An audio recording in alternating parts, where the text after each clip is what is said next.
All right, final points here. When it comes to the concourse and designing that, just a couple of things to keep in mind. I would use the biggest, biggest assets that you can use first. So like those, I would place those for anything that needs to have just a lot of open space. And then when it comes to like stairs and all that, use your smaller ones. And then just kind of keep in mind the size of the people in the game as to like how big your stairs should be. So you don't want stairs that are like 10 feet tall because nobody's gonna be able to climb them, you know. Yeah, so just based it on that. You got angles that you can use. Stairs are kind of tricky to conceal sometimes. You can. I don't know if I used it in this one.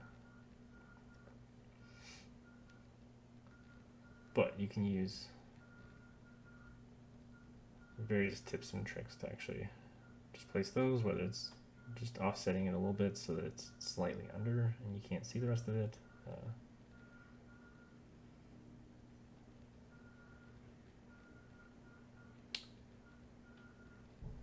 You can do long ways versus short.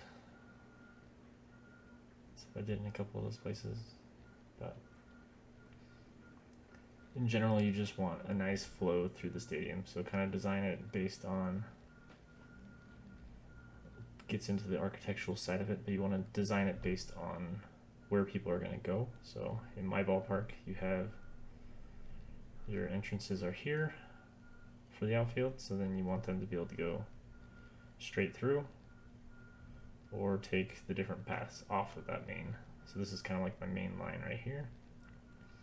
But from that main line, people can go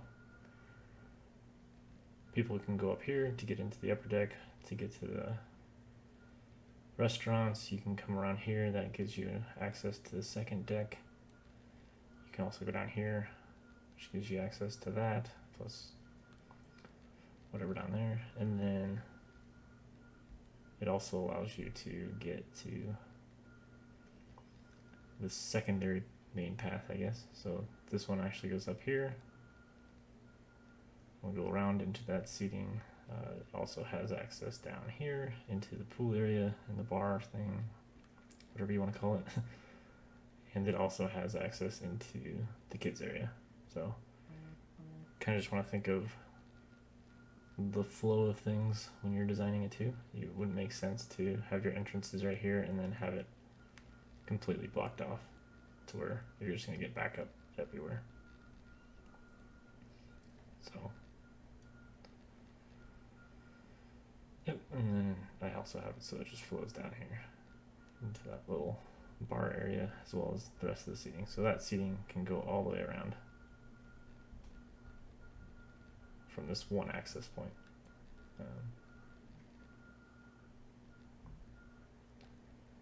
Yeah, that's just kind of something to think about when you're building concourses. Use your biggest assets first, and then go into your smaller ones if you need. So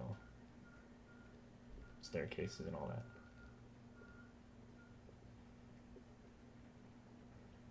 And then build assets based on what you're going to have in that region too. So obviously, playing in an ice area, you're not going to have like a pool.